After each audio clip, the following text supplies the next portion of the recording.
working from home still.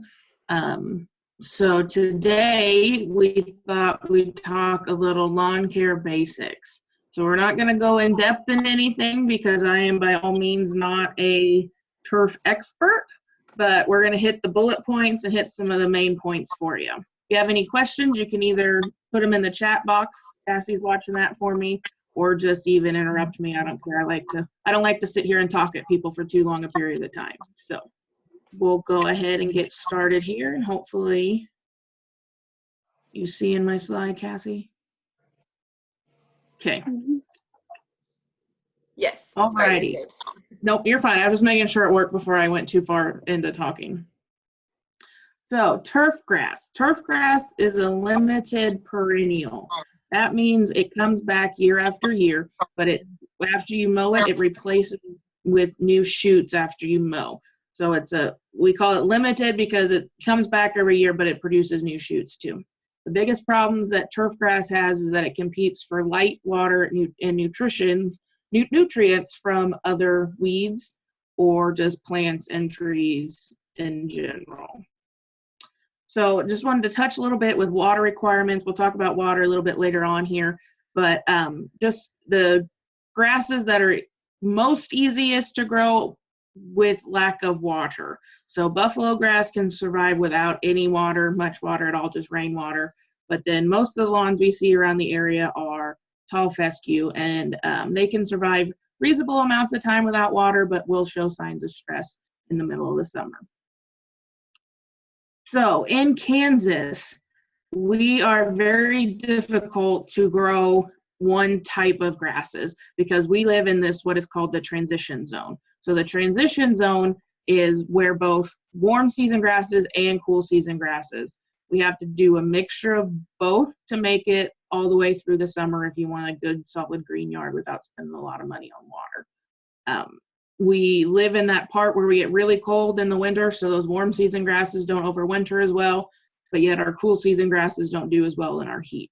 So we live in the funky part of Kansas, as you all know, where it's just hard to get much of anything to grow in the middle of the summer, let alone the grass. So we're going to talk about here in a little bit a couple ways to help with that. The first grass we're going to deep dive into today is tall fescue. Tall fescue is a cool season grass, which means it likes to adhere right as we get warmer here in the springtime.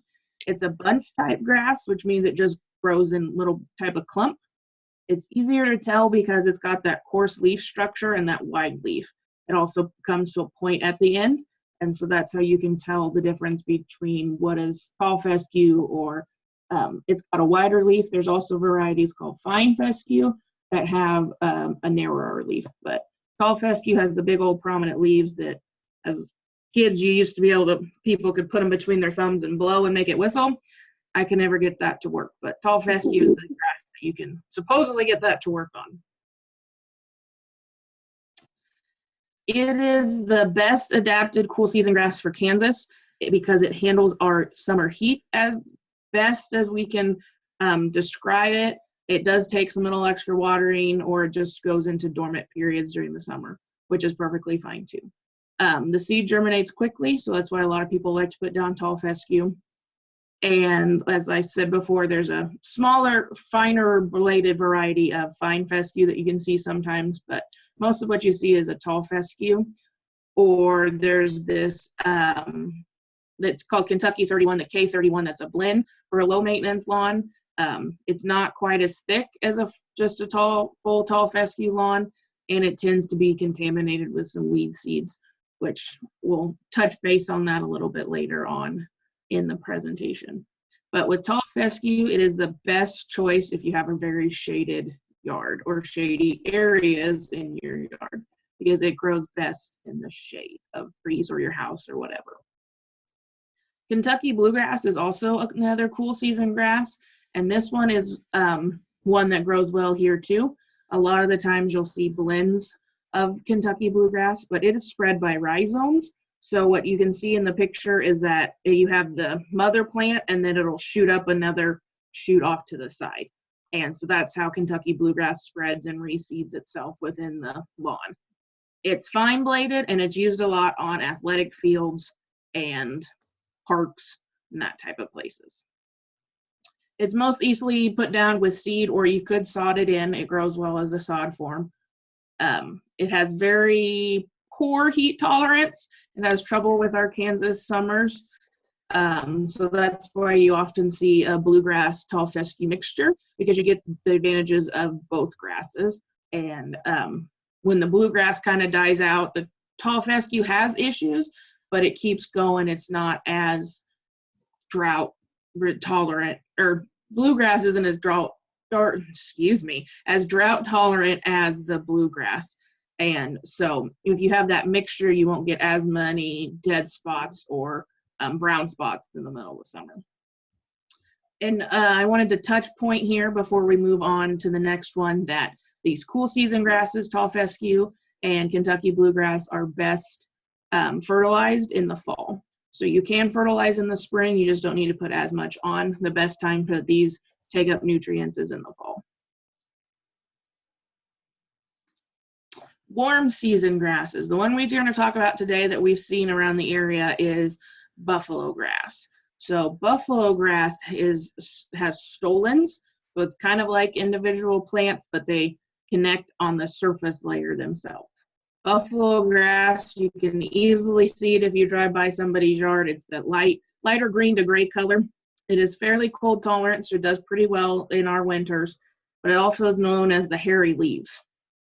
I like Buffalograss because it's one of the only native turf grasses here in the US, and it's super low maintenance. It doesn't like to be overmanaged. So if you like a lawn that you don't have to do much with other than mow every once in a while, I would recommend Buffalograss, just because you plant it and you don't really have to do much with it. It kind of takes care of itself. So Buffalograss has both male and female plants. If you want to use seed, it has both male and female. The female, if you want female only, you have to buy it in sod. And there's just a couple of the best varieties listed there for each one. The picture on the left of the screen is the female flower, and then the male flower is on the right. The male one is the one you see more predominantly, because it's the one that sticks up higher from the grass if you haven't mowed in a little while. And the best time to fertilize warm season grasses is coming up here in June. Since they take off towards the end of the summer, that's the best time to fertilize them, is right here as we start to get warm. The seed quality. I wanted to touch base on this for anybody that might be starting a new lawn or wants to overseed your lawn, because when you're looking at seeds, you want to make sure you don't read just what variety or mix you're getting. You want to make sure you actually look at the other ingredients as well. So listed on the seed label, there is a spot where it says weed seed. So the picture on the left is weed seed, and it's got 0. So that's exactly what you want to try to get, either the lowest number to 0 as possible, just so that you aren't bringing in more weed seeds than what already are in your ground, or that will blow in, or that the birds bring into your lawn. The picture on the right is not as good. I mean, you still 1.8% isn't bad, but that's still a lot of possibilities for weeds seeds to be brought in and germinate, and that's just more work that you have to do later on with trying to control them.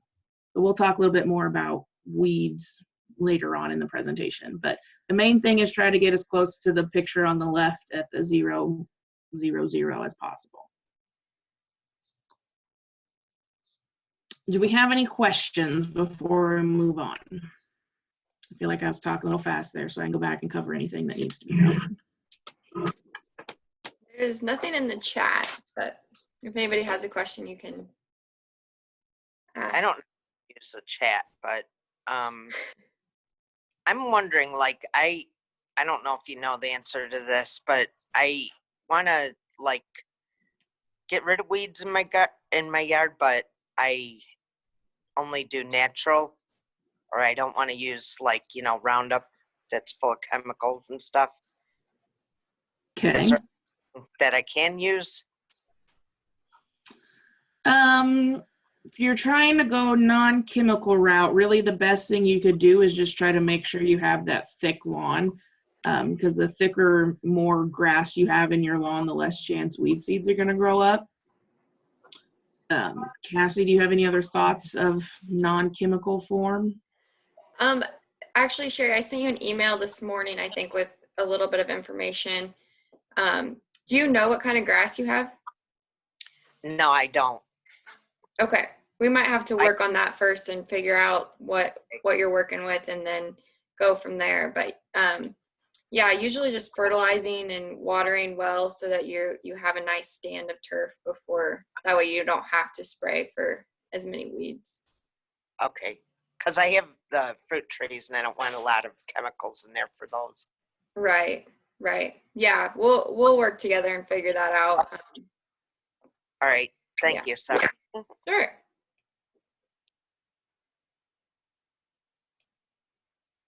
All right. We'll move on here then. If anybody else has any questions, just feel free to ask. So the best time to try to establish a new lawn or even just overseed is in the fall, because you have the advantage of, if you seed in the fall, then it has a chance to grow up before winter hits. And then it also has a chance to start growing again in the spring before we get really hot in our summers. And it also helps out because you can beat the crabgrass to germination too. So if you're trying to put in a new yard or overseed your yard, the best times to do that in the fall. You can overseed in the spring, and if you need to, you can try to put in a new yard in the spring, or here coming into summer, it's just going to take a lot more water in the middle of summer so that you don't lose that grass that you had grow up in the spring. There's a couple different ways you can look at grass. So a mixture of grass is like we talked about earlier with tall fescue and Kentucky bluegrass, is you can just mix two of them together so that you try to get better growth throughout the entire year. Or you can just do a blend of the same variety, so the same species. So like Kentucky 31 is an all mixture of just tall fescue grasses. It's just different varieties within that species. So it's kind of like it would be with flowers too. It's just the same variety, just different species. Mowing, everybody's favorite summer activity, right? It is mine. I like middle of July when it gets super hot out. But so we like to refer to mowing as the 1/3 rule, is that you should try to avoid stressing out your turf, especially in the middle of summer. So you shouldn't mow off more than 1/3 of the existing growth that is on your lawn. So that can be a little confusing, but we try to do this like as a guideline, use it as a guideline. Like I understand you go on vacation, your mower's broke, like it's going to get a little longer at times, but that also just means sometimes you have to mow them once a week or so, that some of us get to do in the middle of summer when we're a little busy to try to mow once a week. But sometimes that just happens to where you're going to get a little longer. But we try to say not more than 1/3 at a time. That way you can have time to grow back and replenish itself, so you have the less chance of getting as many weed seeds that can come in there and find ground. So if you have a thicker lawn, the weed seeds aren't going to be able to establish into your soil. So here's just some suggested mowing heights for depending on the lawn that you have. Tall fescue, we like to say to keep it between 2 3/4 to 3 1/4 inches long at a mowing times, and then Kentucky bluegrass is 2 to 3.5 inches. You can cut that one, have that one be a little longer if you want. The higher the mowing height is the less time mowing. So because you have deeper roots, you'll have less weeds. I also want to throw in there that it's a good idea to leave you don't need to bag your clippings each time you mow if you don't want, you don't have to bag them. Clippings don't add too much to your thatch layer. It's actually good for your soil and your grass to have some of that break back down in there and let some of those nutrients go back into the soil. So if you want to take clippings off if you mulch with them in your garden, just make sure you don't have any chemicals on them. Or if you want to put them in a compost pile, make sure you haven't put chemicals down for a while. But other than that, you can just mow them without catching the clippings. I like to bag the clippings up the first couple times you mow in the season, or if it has gotten super long, just so you don't have as much going through there and doesn't look like you're need to bale your front yard. So the chart at the bottom is just some examples of where you could put your mower height to how much you'd be taking off at one time. And Cassie is going to send this presentation out in the email later to follow this. So I should have said that earlier. If you all were trying to frantically she'll have it. You'll have it all later. So watering. Watering seems to be the big question that I receive a lot with lawns. Of it starts to die out or drowned out in cases, and they want to know how much water they need to be putting on it. So we like to say a ballpark is an inch per week. So you have to define whether that's rainwater, irrigation water, sprinkler water, however you're going to do it. If you have an irrigation system, hopefully you have a rain sensor installed. So if it does rain, your automatic system will kick on and start watering. If you don't, and we've had a whole bunch of rain, you need to make sure you shut your irrigation system off just so you don't get too much water in the lawn. So it's kind of in a sliding scale. You want to make sure you water deeply and infrequently. So like in the spring, most of the time you can put an inch on it every couple weeks and be fine. But in the heat of the summer, you're going to need 0.75 of an inch every 3 to 4 days, just so that, especially if you have the tall fescue lawn, because it's going to need, otherwise it'll go dormant for a couple weeks, which is fine. It'll come back. But that's just up to you if you're one of those that want the prime green grass lawn in the middle of the summer. A helpful tip is that you should never water every day, just because that keeps your soil so saturated that it's going to reduce your root health and also your root length. So we need to think about it kind of like us. Plants need oxygen to breathe. So when we had that whole bunch of flooding there last year, it killed out a lot of grass, it killed out a lot of trees because they need oxygen within the soil to be able to breathe. So if you're watering every day, your soil is going to stay wet and you're not going to have as much root health and root growth. That's where you also see dead spots in the lawn, like in the picture there on the right side.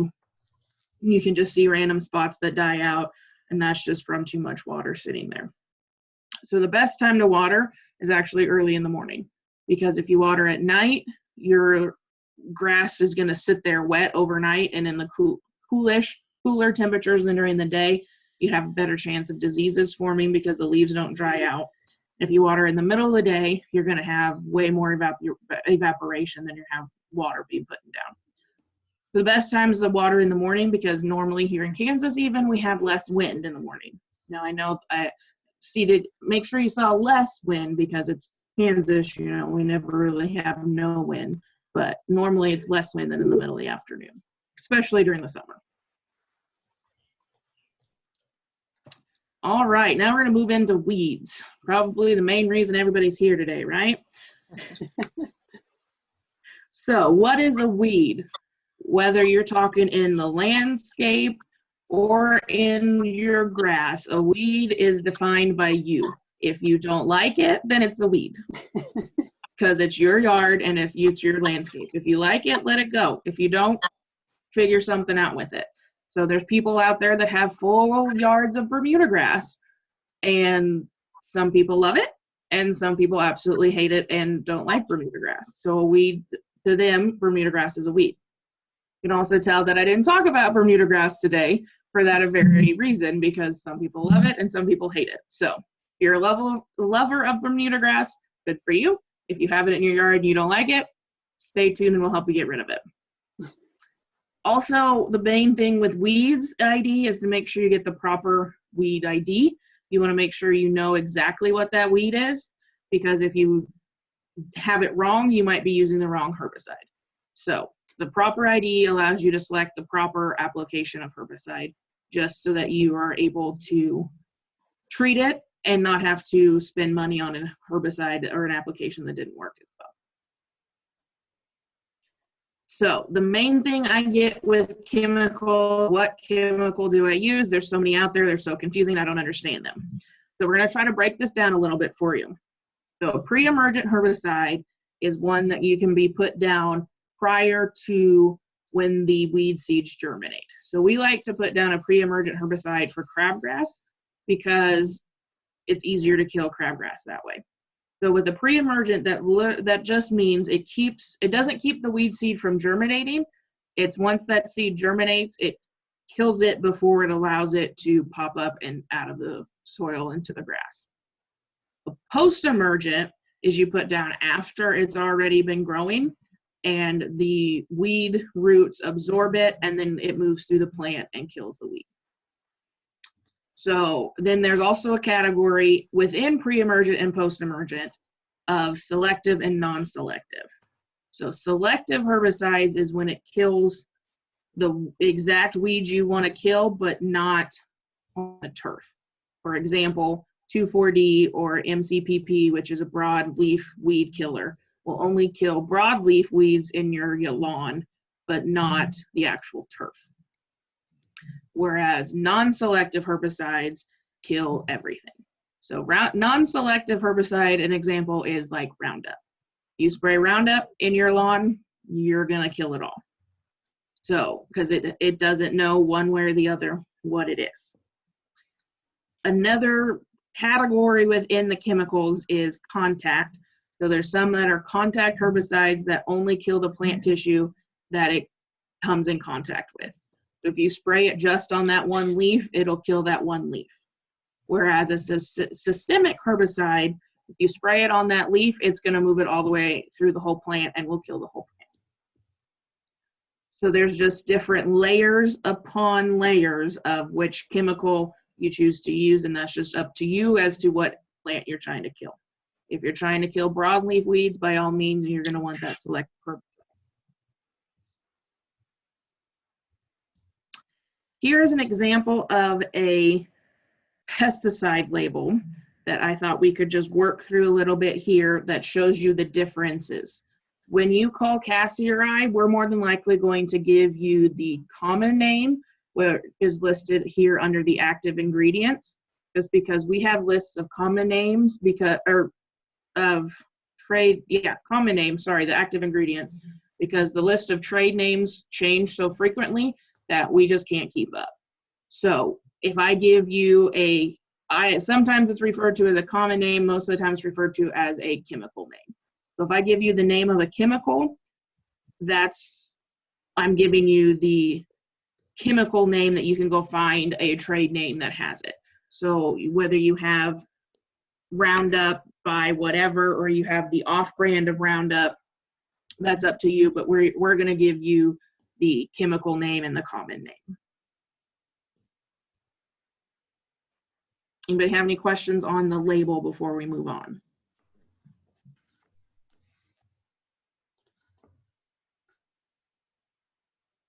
Okay, let's talk weeds, shall we?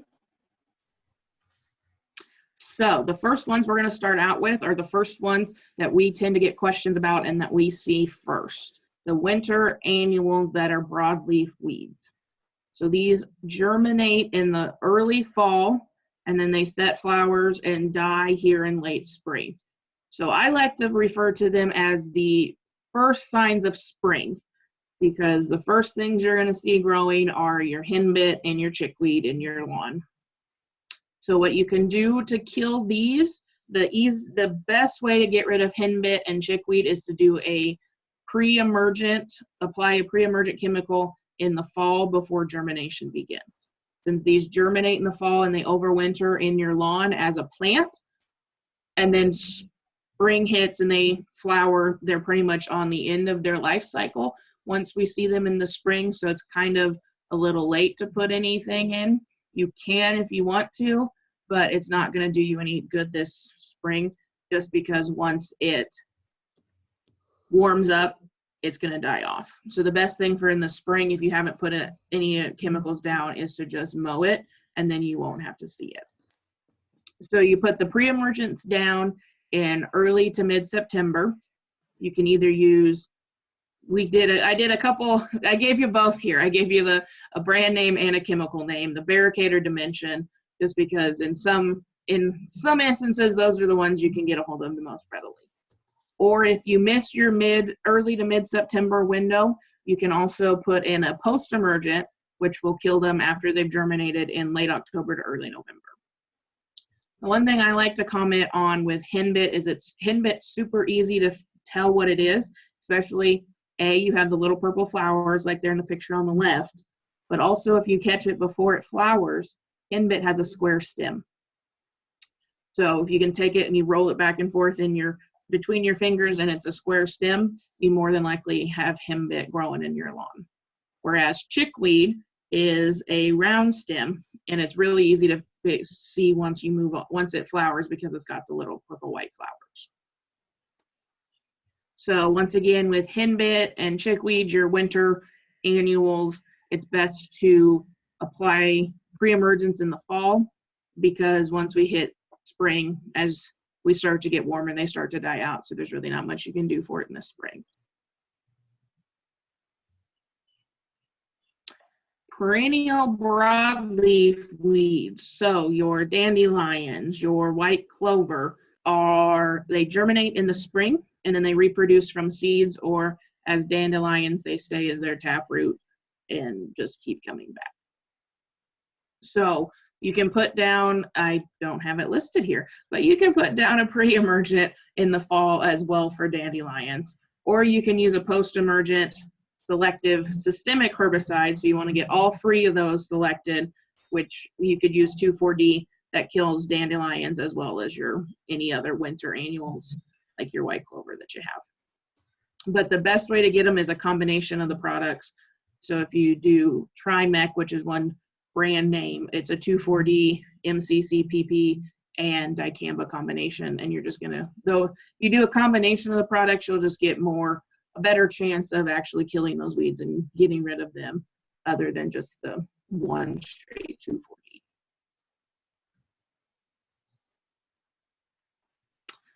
Summer annual grassy weeds. So grassy weeds are the grass that grows up through your grass that you don't want.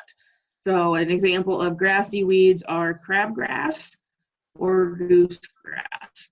A lot of people I get questions and have questions and comments and have crabgrass.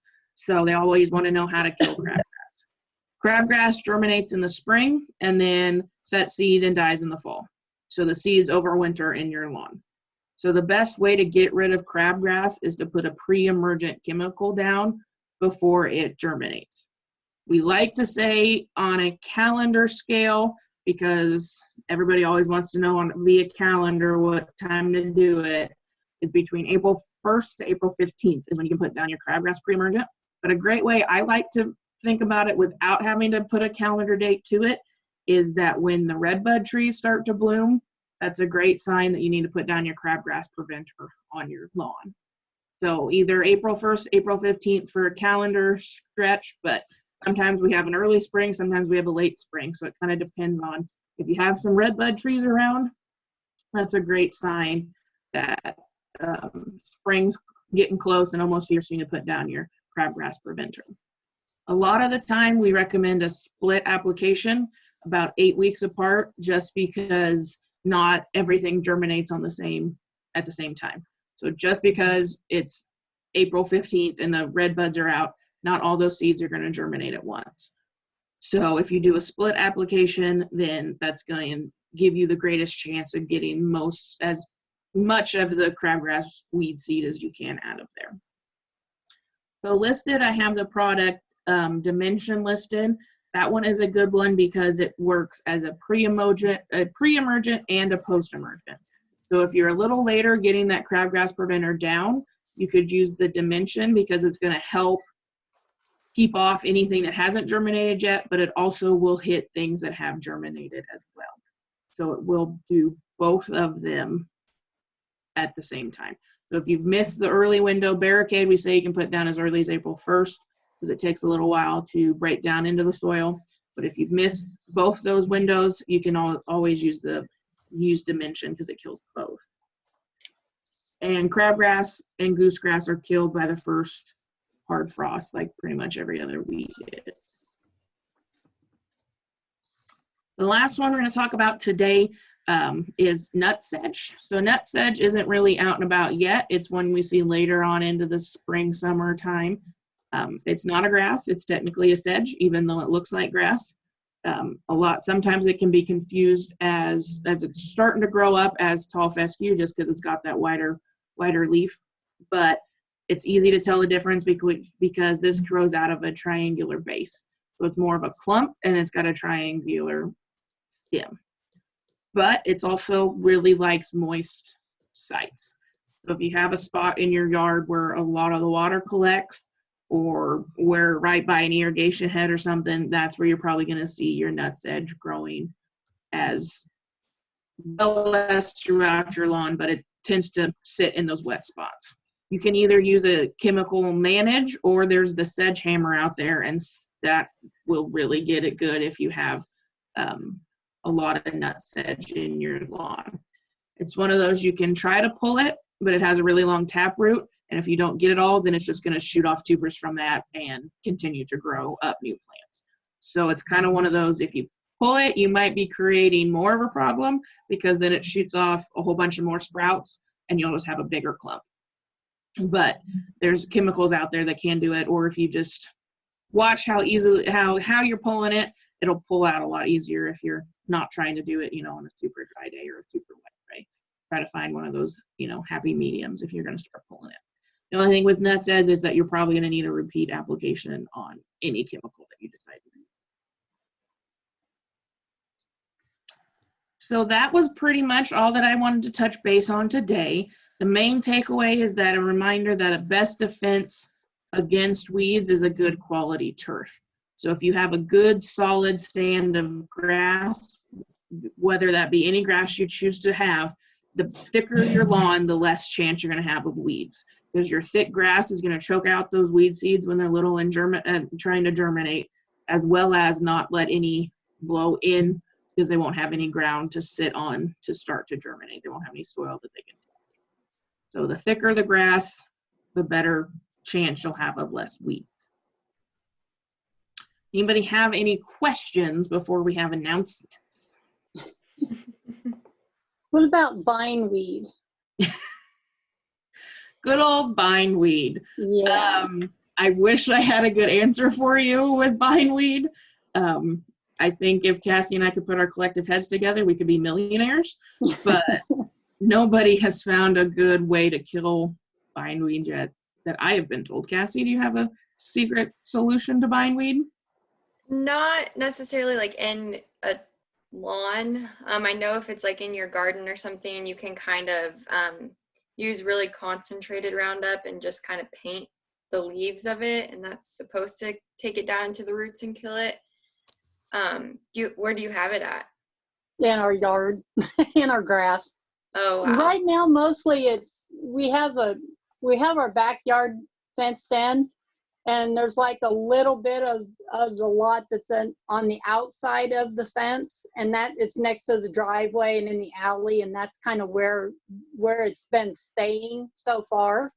And we've tried, we don't like to use Roundup because there's a lot of neighbor cats in the yard, and so we're kind of leery about what we put down in the grass.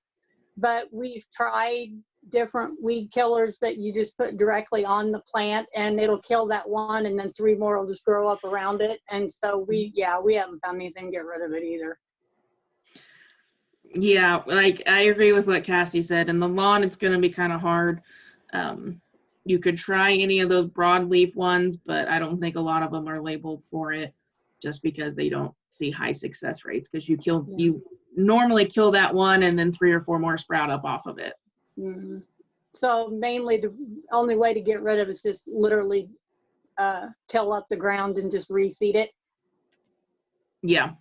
Okay. Essentially, if you wanted to do that, you could till it up and then try to put down like a weed killer or a grass kill, like completely kill off the area and then you reseed it then later. Yeah.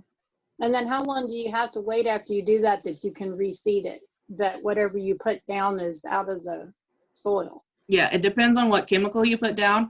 All of them on that label, either on the outside of the bag, or if you dig into the label, it'll be put in there like don't put down within so many weeks or so many days for germination purposes, because it'll end up killing that grass seed. but they should all be labeled. It just depends on, each chemical is a little different.